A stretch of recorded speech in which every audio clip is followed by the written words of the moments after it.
So today we're focusing on South Bay. This area sits between the large hill that overlooks the city and the government neighbourhood that we worked on in the last episode, with the high school just at its edge. South Bay is currently farmland, but it's about to transform into a residential district. It has access to the main tramway that runs alongside the city's main road, and the old rail line that we re-established a few episodes back. These roads will connect to the government neighbourhood and branch off from the main tramway road. However, I cut that build into a separate video to keep the focus on one thing at a time, so you might notice a slight jump in population or time, or even some background buildings. The area will mostly be medium and low density residential. We're at the edge of the city here, so high density development isn't needed just yet. The road layout I went for in South Bay is fairly simple, but it did take some time to adjust. I couldn't quite settle on something that I liked at first. I ended up using a mix of large multi-lane roads, regular two-way streets, and some custom one-way alleys. These alleys are inspired by the narrow Japanese streets, basic, low speed, and just a simple white line guiding traffic around pedestrians. I actually implemented these throughout the city off camera, replacing the generic alleys to reduce vehicle traffic and make more space for pedestrians.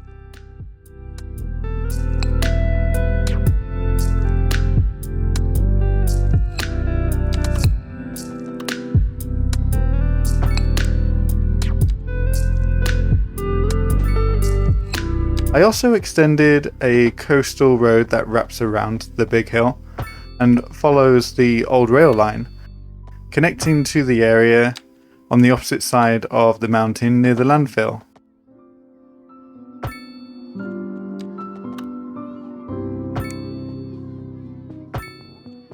Instead of creating a tunnel, like the old railway, we simply follow the land between the beach and the hillside, and I'll shortly add a retaining wall.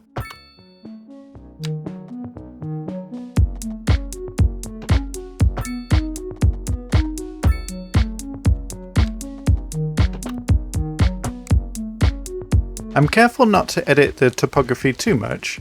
When playing City Skylines 2, I like the challenge of working with the mapmaker's creation, and I think it can lead to some more unique and distinct builds.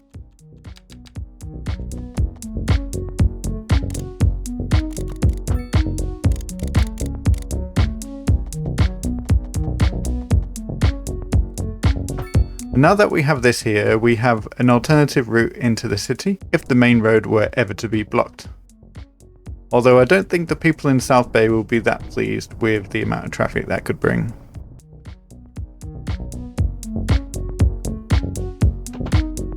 And once the roads were in place, I added an elementary school and began zoning.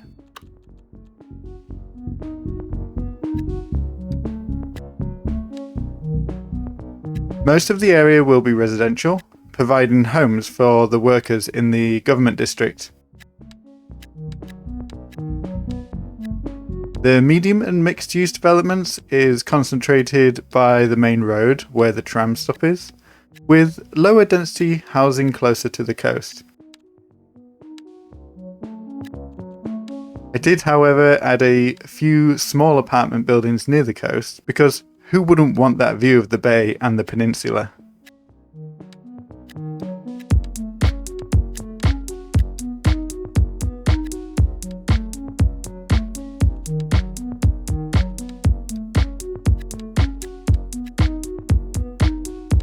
I also added a few small low density shops along the road that connects the government district to the coast, just enough to give the neighbourhood some local amenities without over commercialising the area. At this point I took a step back to let the buildings fill in, placing the car park here where there was once a smaller lot in its place, giving people vehicle access to the school. Next, I'd like to install a new bus route extending from South Bay to the warehouse district. This crosstown line will avoid the city centre, connecting suburban neighborhoods directly with each other.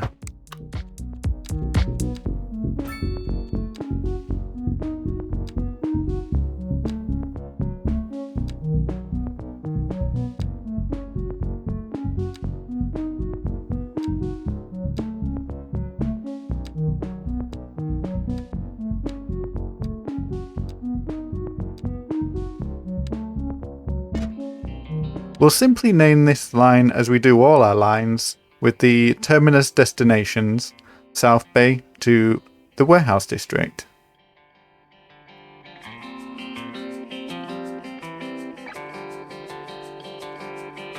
I didn't like how the diagonal road prioritized through traffic, and it created too many awkward spaces for zoning, so replacing it with a straight road simplified this issue. In the future, I'd like to add a small train station at one end, giving this road and area a little bit more purpose. Additionally, I wasn't a fan of this wide pedestrian road either, running through the area. We have little foot traffic, so we downgrade the avenue to 2 bi-directional one-way alley roads, giving the street a more village-like aesthetic.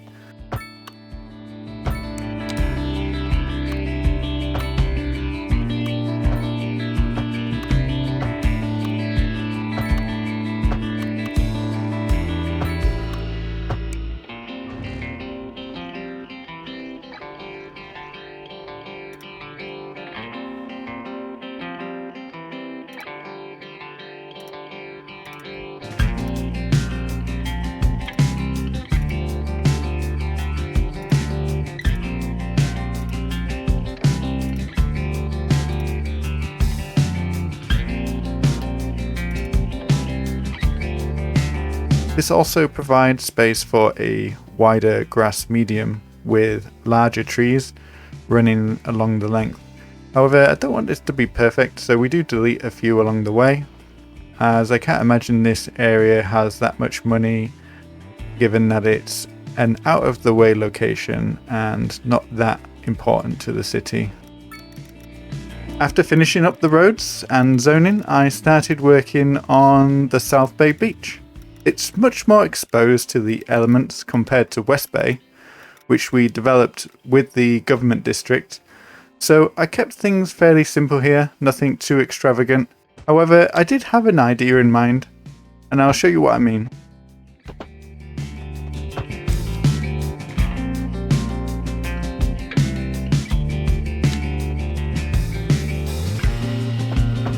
And I think this is in a pretty good spot if you want to live in a city like this. Away from the hustle and bustle of the high street, you've got the school campus area on your doorstep with pretty good access to the countryside and this hill here, which I've got a whole bunch of ideas to create some sort of kind of like national park complex, but we'll probably have to do it in separate projects because it's lots of little things. I think we could have a little bit of logging, a little bit of camping, a trail. Anyway, we're going off on a tangent. Let's go back to South Bay. So I did put this beach in here, and I know the last episode was quite beach heavy as well, but I think the biggest difference between the West Bay and South Bay is we do have these breakwaters over here, which has helped increase the sand deposits. However, over here it's quite exposed, and the ship's doing funny things. Yeah, it's quite exposed to the elements, and I think I wouldn't mind having a slightly sandier beach. And to do that, I think instead of adding some sort of breakwater, we can add some sort of supports on the beach itself. And around the UK, we have these things called groynes, and they're usually just like little wooden fences. You can get them in stone or concrete as well, but they just run perpendicular to the shore, and there's usually like dozens of them all along the beach. And what they do is they help collect the sediment of the sand. And there's a few things we could use for that. So if we go into extra assets and go into net lanes, we've got a whole bunch of fencing that we could use. I don't have the thumbnail mod set up at the moment, but as you can imagine, yeah, so something like this where you could have a load of these kind of just going along the beach. I think that would look quite nice. And from a distance, I think, you know, that does the job. But I'd like to try something a little bit more bespoke. So if we look up the camping bench, I think that's what it calls. Yeah, the campground bench. You can see here this looks more like a wooden sleeper. It's a nice chunky asset. And if you compare that to the fence itself, yeah, look, these are around about the same width as the fence. And I think what we could do, if we use move it perhaps. Yeah, so we're not able to manipulate the position of it here. So if we click on it, oh, there we go. So you get this transform tool here, and we can transform it using the rotation. So we were to rotate this around. Oh, there we go. Yeah, and I think because this is locked, we can move it up, move it down. Anyway, you kind of get the idea. I think what we could do is we could build some sort of structure using these wooden benches kind of turned on their side. But I think I'm going to try do something in the asset editor. I've yet to really try that out. And I've been following some of the work that Harbour Master J has been doing in collaboration with Sully. And on Sully's Discord server, they have loads of help and resources on how to use the editor. And on Sully's server, there are loads and loads of examples of people doing incredible things, not just with props, but with buildings as well. And more often than not, I often see Harbour Master J saying, you should have built that in the editor. And I asked him why, and he said, well, if you build it in the editor, you can load it into any city at any time. You could share it with other people, and you can also use tools like the prop line tool to help use whatever you create in your city, including like recoloring. So let's jump into the editor and see what we can do. Okay, so I've just opened up the editor, and we've got big, wide, open, flat world. Add objects. There we go. Yeah, and then let's have a look for that campground bench. There we go. Whoa, we're super close. It's incredible how detailed it is, have you noticed? Okay, so we'll place that down. How do we do this? Campground bench. There we go. So we've opened this up. So create a custom version of this. So you go to duplicate the objects, and then you get the object. So we can remove the first one. So this is our own little custom object now. So let's name this Sunny Beach Groyne. And what we need to do is we've got these elements that we can open up the position and to rotate it 90 degrees. There we go. And I think I want to rotate it the other way. So let's do 270.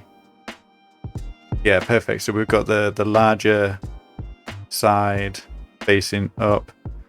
And then let's bring this above ground just a little bit. Let's go 0.1 up. And yeah, we've got this wooden bench now that now looks like it has these little support pillars sticking in the ground. Oh yeah, so there's a couple of things I needed to delete from this sub-object default probability, spawnable object, and obsolete identifiers. And then apparently it's in a good spot to save and import into city.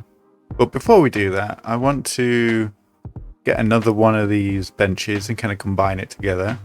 So if we go into meshes and we just click this duplicate button, and that adds a second one in here, and we just need to raise that one up. So let's see how high we need to go. Let's rotate it around. Let's see. So there's a little bit of clipping. There we go. That's not too bad. And I think what we can do is we can just put 0.1 on these. And just in case there's any layers trying to compete with each other, that should resolve it. So that's looking pretty good. I might play around with a few other options, but I think something similar to this will probably be what we put into the build. And I'll see you on the other side.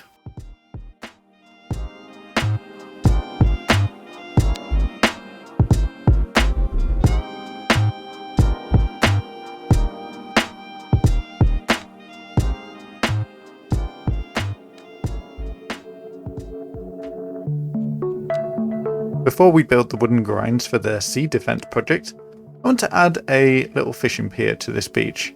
Using the mod Find It, I selected the carport asset and used the prop line tool to extend it into the ocean.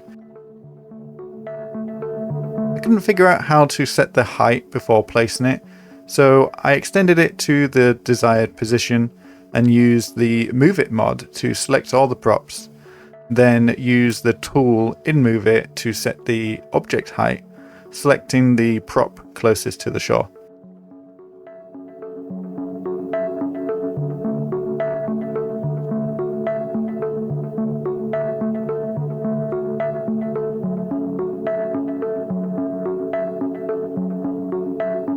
After that, I added a small ladder to help people on and off little rowboats, as well as a bench for any fearless walker willing to venture out onto the pier that has no barriers. It looks pretty good. I like it. A great place to cast your fishing rod or maybe do some crabbing.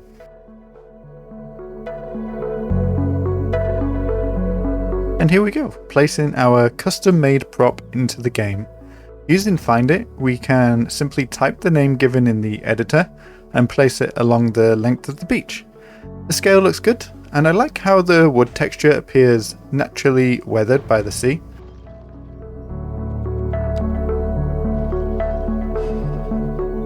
We can use the line tool to place these props, which is much easier than placing them one by one. Since the fence mode isn't working, I opted for the default placement option with a 4 meter wide separation at 90 degrees.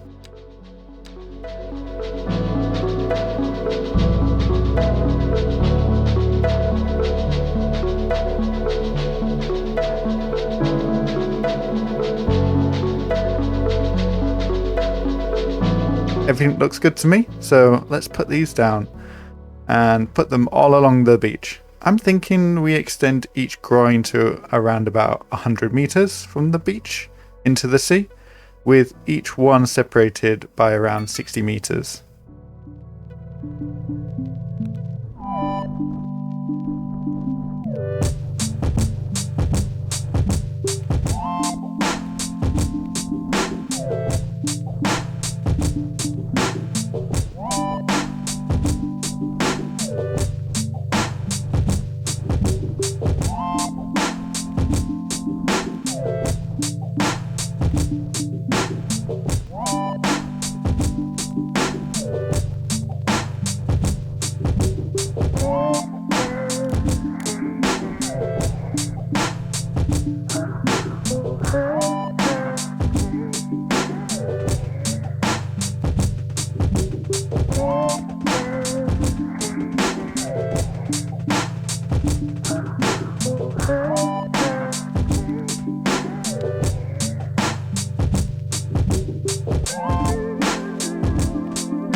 Should we get a nice shot of the trees and the palms?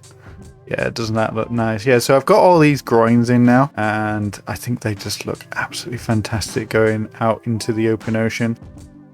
I also grabbed a few of these leafy beach decals from Paradox Mods, and you can just apply them using the tree brush. I think it's pretty cool. You can just sprinkle it over an area. You don't need to be too detailed, but yeah, I think this looks really nice. Great little rural beach setting. Like, there's not that much development out here, and we want to make sure that we're protecting the city from any further erosion. You can imagine this whole area gets completely battered, especially in hurricane season, whereas like somewhere over here is a little bit more sheltered, especially with the hills on both sides. But over here, yeah, I imagine it's, I mean, potentially a really good surfing spot. Maybe not with the beach groynes, but a beach further down, we could potentially look at maybe creating some sort of surf center, some surf paraphernalia. But down here, I'm pretty happy for it to be kind of like a little sleepy beach with this little fishing pier, which I think is just a great little addition. I really do look forward to having some working assets with animations. similar to what we had in the first game, with maybe somebody just, you know, throwing their fishing rod off the end here and catching some fish. I don't know what kind of fish they have in the Caribbean. Maybe a big tuna. I don't know. Tuna's pretty big fish. But yeah, pretty happy with this. These little groynes have a nice little step down effect. The first version I made was conforming to the terrain, and so it looks a little bit odd, and typically when you see these, they have like this step down process, and I think some of them have slightly taller structures in place so that they can add to it over time. So as the sand builds up, they can build up the defense. Look at this beautiful hill. I've always said like this map is an incredible build, but now that we've got this really nice place to grab something to eat over here, we've got a couple of shops here, small little promenade or little pier entrance, and a sleepy little suburb. I imagine just living along here, coming out, taking the dog for a walk along this little grass verge. Might be worth editing these roads and adding a little bit of parking, because we do have some space for it, so we can have a look at that. But I'm quite happy with this. The one thing I think we're missing, and if we're going down the road of custom assets, I think what we can add is Dome's Beach Bar, and I've managed to download it from the modding Discord server, and I believe he's got it as a signature building, and I think it's a commercial signature building here. So there's no thumbnail for it, but yeah, Dome has created this fantastic beach bar asset. So if you don't know Dome's made quite a lot of assets for the PDX mod stores. A lot of people are using their parking assets, which I think are incredible. The multi-story parking asset is probably the most well known, but let's find a spot maybe where it's not as developed. I think he is quite nice. And we just need to create some road access, and let's bring that along here. Just need to flatten out the terrain just a little bit, give it some space. There's a little car park on the side if you haven't spotted that already, and I'm just going to make another entrance on this side as well using the complex curve tool. We'll come out at an angle here, and then let's find the connection point and plug that in. There we go. And yeah, it's beautiful little beach bar here. What's this road doing? Let's just move the beach bar up a little bit. Let's see, can we align to a certain height here? Let's align it to this node. There we go. And yeah, this is it. This is the bar asset, isn't it? Fantastic. And he's even detailed the inside here. We've got lovely little kind of serving area. Can we get really in there? Yeah, we can. Look at this. Look at all these little bottles and somewhere to sit, and look at that view. You can see the mainland in the distance. It's so cozy. Absolutely incredible build. You can watch the ships coming in. And yeah, I mean, this is quite high up, but the supports are floating just a little bit, so we can fix that. We can just bring the land up a little bit.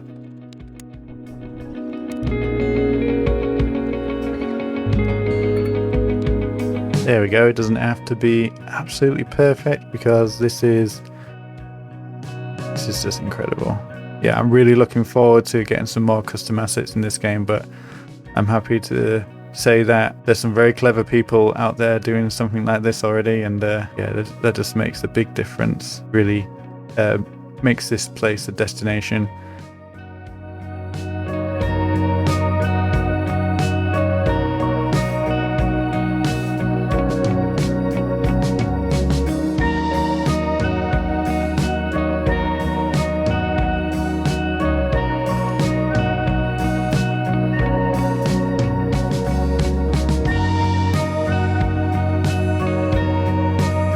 Thank you very much for watching, and we'll see you in the next one. Goodbye.